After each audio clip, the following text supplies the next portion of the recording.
Hi, welcome to touch connection. March first week നമ്മൾ കാന്തല്ലൂർ പോയിട്ട് തിരിച്ചു വന്ന് മറയൂർ സ്റ്റേ ചെയ്തായിരുന്നു. അപ്പം അന്ന് ഞങ്ങൾ അവിടെ സ്റ്റേ ചെയ്ത് അപ്പം ഇനി ഇവിടെ നിന്ന് നമ്മൾ മൂന്നാർക്ക് പോണ ട്രിപ്പിൻ്റെ ഒരു വീഡിയോ ആണ് ഇപ്പോൾ ഷെയർ ചെയ്യണം. അപ്പം ഞങ്ങൾ ഇവിടെ നിന്നൊരു 11 മണിയോടുകൂടി നേരെ മൂന്നാർക്ക് സ്റ്റാർട്ട് ചെയ്ത് പോകുന്ന വഴി നമ്മൾ തേയിലത്തോട്ടം, വ്യൂ പോയിന്റ് എല്ലാം കണ്ട് ഞങ്ങളൊരു 1 മണി 1:30 മണിയോടുകൂടി അടുത്ത് മൂന്നാർ സിറ്റിയിലെത്തി. അപ്പോൾ എല്ലാവർക്കും നല്ല വിശപ്പുണ്ടായിരുന്നു. അവിടെ ഒരു അടിപൊളി ഗുജറാത്തി റെസ്റ്റോറൻ്റ് ഉണ്ടായിരുന്നു. കാരണം നമ്മളെ കൂടി വന്നേക്കണ ഒരാൾ ഗുജറാത്തിയാണ്. ഞങ്ങളെപ്പോഴും നോൺ വെജും ഒക്കെ കഴിക്കുമ്പോൾ അവന് അത്യാവശ്യം നല്ല ഫുഡൊന്നും കിട്ടുന്നുണ്ടായിരുന്നില്ല. അപ്പോൾ ഈ ഗുജറാത്തി ഫുഡ് കണ്ടപ്പോൾ പുള്ളി ആകെ സന്തോഷമായി. അപ്പോൾ ഞങ്ങൾ അവിടെ കയറി. കാരണം അവന് വേണ്ടി നമ്മൾ എന്തായാലും വെജ് കഴിക്കാമെന്നായി. 2 ദിവസമായിട്ട് നമ്മുടെ പുറകെ കിടക്കണല്ലേ. അപ്പോൾ അത് കഴിച്ചപ്പോൾ ജത്തിന് എന്തായാലും ഭയങ്കര ഹാപ്പിയായി. അവൻ കൂടുതൽ ചിരിച്ചു കണ്ടത് ഗുജറാത്തി ഫുഡ് കഴിച്ചിട്ടാ. നല്ല ഫുഡായിരുന്നു കേട്ടാ. എൻ്റെ കൂടെ ഉള്ളത് ജോർജ് കുട്ടിയുണ്ട്, ഇനിഗോയുണ്ട്, പിന്നെ ജത്തിനുണ്ട്. ജോർജ് കുട്ടിയും ഇനിഗോയും രണ്ടും ബിൽഡിംഗ് കോൺട്രാക്ടേഴ്സാണ്. ജോർജ് കുട്ടി HRF-ന്റെ ഒരു നല്ലൊരു ഉയർന്ന പദവി ഉള്ള ഒരാളാണ്. ഇനിഗോന്റെ പേരിൽ തന്നെ ഒരു രസമുണ്ട്. നമ്മൾ കേൾക്കാത്തൊരു പേരാണ് ഇനിഗോ. ലെറ്റ് സ്റ്റാർട്ട് എന്നൊക്കെ പറയണ പോലെ ഇനിഗോ. അപ്പൊ അങ്ങനെയുള്ള കക്ഷ. ഇനിഗോയും നല്ല പാവമാണ്. പിന്നെ ഉള്ളത് ജത്തിനാണ്. ജത്തിൻ മലയാളിയല്ല, അവൻ ഗുജറാത്തിയാണ്. പുള്ളിക്ക് മലയാളമൊന്നും അറിയാൻ പാടില്ല.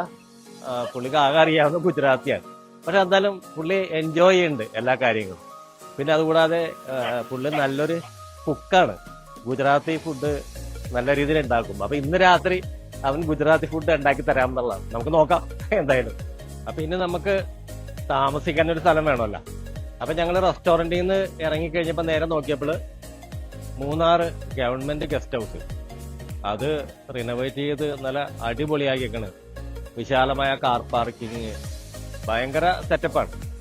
അപ്പൊ ഞങ്ങൾ അവിടെ ചെന്നിട്ട് റൂം ചോദിച്ചായിരുന്നു. അപ്പൊ അവര് ഇല്ല എന്നുള്ളതാണ് പറഞ്ഞത്. പക്ഷെ അങ്ങനെ ഇല്ല എന്ന് പറഞ്ഞിട്ട് നമുക്ക് പോയത് ശരിയല്ല. അപ്പൊ തന്നെ നമ്മള് ജോർജിന്റെ HRF കാർഡ് എടുത്ത് അങ്ങോട്ട് വീശി. ദേ വരുന്ന ഒരു കിടിലൻ സൂട്ട് റൂം വെച്ചാല് അത് ഗവൺമെന്റ് സർവീസിലുള്ളവർക്കും MLA അങ്ങനെയുള്ളവർക്കൊക്കെയാണ് അത് കൊടുക്കണത്. അപ്പൊ ഇവൻ HRF ഉള്ളത് കൊണ്ടിട്ട് അങ്ങനെ ഒരു ഗുണം കിട്ടി. അങ്ങനെ ജോർജിനെ കൊണ്ട് നമുക്ക് ഒരു നല്ലൊരു ഗുണം കിട്ടി അതിന്റെ ഇടയിൽ. അപ്പൊ അത് വളരെ ഞങ്ങൾ 4 പേർക്ക് കിടക്കാവുന്ന രീതിയിലുള്ള വലിയ വിശാലമായ റൂമാണ്. സോഫയും കാര്യങ്ങളും ഒക്കെ ഉണ്ടായിരുന്നു. അവിടെ വായിക്കാനായിട്ട് ലൈബ്രറി, കുറെ നമുക്ക് അവിടെ ഇരിക്കാനും പിടിക്കാനൊക്കെ ഭയങ്കര സൗകര്യമാണ്. അത് വീഡിയോയിൽ കാണിച്ചു തരാം. ഞങ്ങളൊരു 4 മണി വരെ ഒന്ന് റെസ്റ്റൊക്കെ എടുത്തിട്ട് ഞങ്ങൾ വീണ്ടും പുറത്തേക്ക് ഇറങ്ങി. അപ്പൊ നമ്മുടെ അടുത്ത പ്ലാൻ എന്ന് പറഞ്ഞാൽ മാട്ടുപ്പെട്ടി ഡാം കാണണം. പിന്നെ അത് കഴിഞ്ഞാൽ ടോപ്പ് സ്റ്റേഷൻ പോകാമെന്നുള്ളതാണ്. നേരെ നമ്മൾ ചായയൊക്കെ കുടിച്ചിട്ട് മാട്ടുപ്പെട്ടിക്ക് പോയി. മാട്ടുപ്പെട്ടി ഡാമൊക്കെ കണ്ട് കുറെ കഴിഞ്ഞപ്പോൾ ഞങ്ങൾ നേരെ ടോപ്പ് സ്റ്റേഷനിലേക്കാണ് പോയത്. ടോപ്പ് സ്റ്റേഷനിലേക്ക് പോയപ്പോൾ അവിടെ കുറെ ഈ യുക്കാലിപ്സ് മരങ്ങളൊക്കെ നിൽക്കുന്ന ഒരു ഏരിയ ആയിട്ട്. അപ്പൊ അവിടെയൊക്കെ നിന്ന് നമ്മൾ കുറെ ഫോട്ടോ ഒക്കെ എടുത്തതിന് ശേഷം പെട്ടെന്ന് റൈറ്റ് സൈഡിൽ ചെറിയൊരു കുന്നുണ്ട്. ഒരു മുട്ടക്കുന്ന് പോലെ ഇങ്ങനെ കയറി കിടക്കണേ. അപ്പൊ അവിടെ നോക്കിയപ്പോൾ ഒരു ചെറിയൊരു ആനക്കൂട്ടം കുറച്ച് ഡിസ്റ്റൻസ് ഉണ്ട്, കാണാൻ പറ്റും. ഞാനത് വീഡിയോ എടുത്തിട്ടുണ്ട്. അപ്പൊ അതെല്ലാം കണ്ടിട്ട് ഞങ്ങൾ വീണ്ടും പൊക്കത്തേക്ക് പോയി.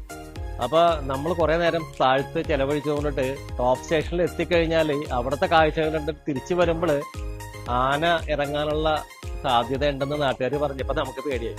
എന്നാ പിന്നെ ടോപ്പ് സ്റ്റേഷനിൽ ഞങ്ങളെല്ലാവരും കണ്ടിട്ടുള്ളതാണ്. അപ്പൊ ഈ ജത്തിന് എന്തായാലും ഈ കേരളമൊക്കെ ആദ്യമായിട്ട് കാണണമല്ലെന്ന് ചോദിച്ചിട്ടാണ് അവനെയും കൂടി കൊണ്ടുപോകാന്ന് വിചാരിച്ചത്. അപ്പൊ ആന ഇറങ്ങുമെന്ന് പറഞ്ഞപ്പോ അവന് പേടിയായി. അപ്പൊ അവൻ പറഞ്ഞു കുഴപ്പമില്ല ഞങ്ങളെ, നമുക്ക് ഫാമിലി ആയിട്ട് അങ്കിളിന്റെ വൈഫും അവന്റെ വൈഫും ഫാമിലി ആയിട്ട് നമുക്കൊരു ദിവസം സെപ്പറേറ്റ് പോകാമെന്നും പറഞ്ഞിട്ട് ഞങ്ങൾ പിന്നെ അവിടെ നിന്ന് തിരിച്ചു പോകുന്നു. പിന്നെ അത് മാത്രമല്ല, നമ്മൾ അവിടെ പോയിട്ട് തിരിച്ചു വരും 10 മണിയാവും. 10 മണി ആയി കഴിഞ്ഞാൽ ഇവിടെ വന്നിട്ട് ഡിന്നർ കഴിക്കണം. അപ്പൊ ജത്തിൻ ഡിന്നർ ഉണ്ടാക്കണമെങ്കിൽ അവന് മാർക്കറ്റിൽ നിന്ന് കുറെ എഗ്ഗ് മേടിക്കണം, കുറെ വെജിറ്റബിൾ മേടിക്കണം, അതൊക്കെ മേടിക്കണം. പിന്നെ നമുക്ക് എന്തായാലും 2 അടിക്കണ്ടേ, അല്ലെങ്കിൽ പിന്നെ ടൂറ് ശരിയാവൂല. അപ്പൊ ഞങ്ങൾ എന്തായാലും തിരിച്ച് വന്നിട്ട് മാർക്കറ്റിൽ വന്ന് കുറെ എഗ്ഗ്, വെജിറ്റബിൾസ് എല്ലാം മേടിച്ചിട്ട് നമ്മളൊരു 9 മണിക്ക് മുമ്പ് റൂമിലെത്തി. ജത്തിൻ പിന്നെ ഒക്കെ മാറി മുണ്ട കൊടുത്ത് അവന്റെ പരിപാടിയിലേക്ക് തുടങ്ങി. അങ്ങനെ പുള്ളി നല്ല എഗ് ബുർജി അങ്ങനെ സാധനങ്ങളൊക്കെ ഉണ്ടാക്കി, കുറെ സാലഡൊക്കെ ഉണ്ടാക്കി. പിന്നെ നമ്മുടെ അടുത്ത് വീണ്ടും എൻ്റെ വീട്ടിൽ നിന്ന് കൊണ്ടുവന്ന ബീഫ് വിന്താലും ഉണ്ടായിരുന്നു. അപ്പൊ നമ്മൾ സ്റ്റൗ ഒക്കെ കൊണ്ടുപോകുമ്പോൾ ഇങ്ങനെ കുറെ സാധനങ്ങളൊക്കെ ഉണ്ടാക്കാൻ പറ്റും. അപ്പൊ കൂടെ വന്ന ആരെങ്കിലും ഒക്കെ ഈ കുക്കാണെങ്കിൽ നമുക്ക് ഈ ട്രിപ്പ് അടിച്ചു പൊളിക്കാൻ പറ്റും. അപ്പൊ അത് അതിൻ്റെ ഒരു നല്ലൊരു സൗകര്യമാണ്. അപ്പൊ ഞങ്ങള് കുറച്ച് ഫുഡ് മാത്രം താഴേന്ന് പറഞ്ഞു. അവിടുത്തെ ഗസ്റ്റ് ഹൗസിലെ ഫുഡും നല്ലതാണ്, കാരണം അത് ഒരു VIP ട്രീറ്റ്മെന്റ് ആയതുകൊണ്ട് ഒരു 5 സ്റ്റാർ റേഞ്ചുള്ള ഫുഡാണ് നമുക്ക് കിട്ടണത്. ഞങ്ങൾ പിന്നെ ഇവൻ ഫുഡ് ഉണ്ടാക്കാന്ന് പറഞ്ഞുകൊണ്ടിട്ട് താഴേന്ന് കുറച്ചേ മേടിച്ചുള്ളു. എന്നിട്ട് ഈ ഫുഡെല്ലാം കഴിച്ച് 2 എണ്ണമൊക്കെ അടിച്ച് അന്ന് ഞങ്ങൾ പാട്ടും കാര്യങ്ങളൊക്കെ ആയിട്ട് അവിടെ റെസ്റ്റ് എടുത്ത് പിന്നെ കാലത്ത് എണീറ്റ് ഒന്ന് പുറത്തൊക്കെ പോയി ചായ കുടിച്ച് വന്ന് ഗസ്റ്റ് ഹൗസിൽ തന്നെ നമ്മൾ ബ്രേക്ക്ഫാസ്റ്റ് പറഞ്ഞിട്ടുണ്ടായിരുന്നു. അവരോട് നേരത്തെ പറയണം, നമുക്ക് എന്തെങ്കിലും വേണമെന്നുണ്ടെങ്കിൽ നേരത്തെ പറഞ്ഞാലേ അവർ തരുള്ളൂ. അത് എന്ത് വേണമെങ്കിലും ഉണ്ടാക്കി തരും, നേരത്തെ പറയണം. നല്ല നീറ്റ് ഫുഡാണ് അവിടെ, ഭയങ്കര സൗകര്യമാണ്. ഒരു പൊടിയ അങ്ങനെ ഒന്നുമില്ല. ഗസ്റ്റ് ഹൗസിൽ പാർക്കാൻ കിട്ടിക്കഴിഞ്ഞാൽ അടിപൊളിയാണ്. എന്നിട്ട് ഞങ്ങൾ അവിടെ നിന്നൊരു 10-10:30 തിരിച്ച് ടൗണിൽ വന്ന് ഞങ്ങൾ ടാറ്റാ ടീയുടെ ഔട്ട്ലെറ്റിൽ പോയിട്ട് എല്ലാവരും തേയില മേടിച്ചായിരുന്നു. അപ്പൊ തേയില ഇപ്പൊ എനിക്ക് തോന്നുന്നു 3 പാക്കറ്റ് തേയില മേടിക്കുമ്പോ അങ്ങനെ 2 എണ്ണം ഫ്രീ അങ്ങനെയൊക്കെ ഉണ്ടായിരുന്നു. അപ്പൊ എല്ലാവരും കുറേശ്ശെ തേയിലയൊക്കെ മേടിച്ച് പിന്നെ കുറെ പേര് ചോക്ലേറ്റ് അതെല്ലാം മേടിച്ച് പിന്നെ ഞങ്ങള് നേരെ എറണാകുളത്തിന് പോന്നെ.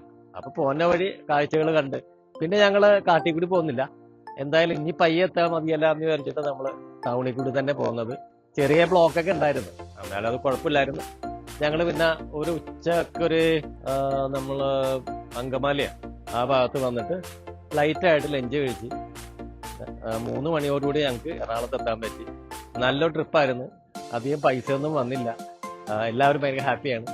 ഇനി അടുത്ത ട്രിപ്പിന് വേണ്ടി വെയിറ്റ് ചെയ്യാനാണ്. അപ്പൊ അടുത്ത വീഡിയോ ആയിട്ട് നമുക്ക് അടുത്ത പ്രാവശ്യം കാണാം. Okay, good bye.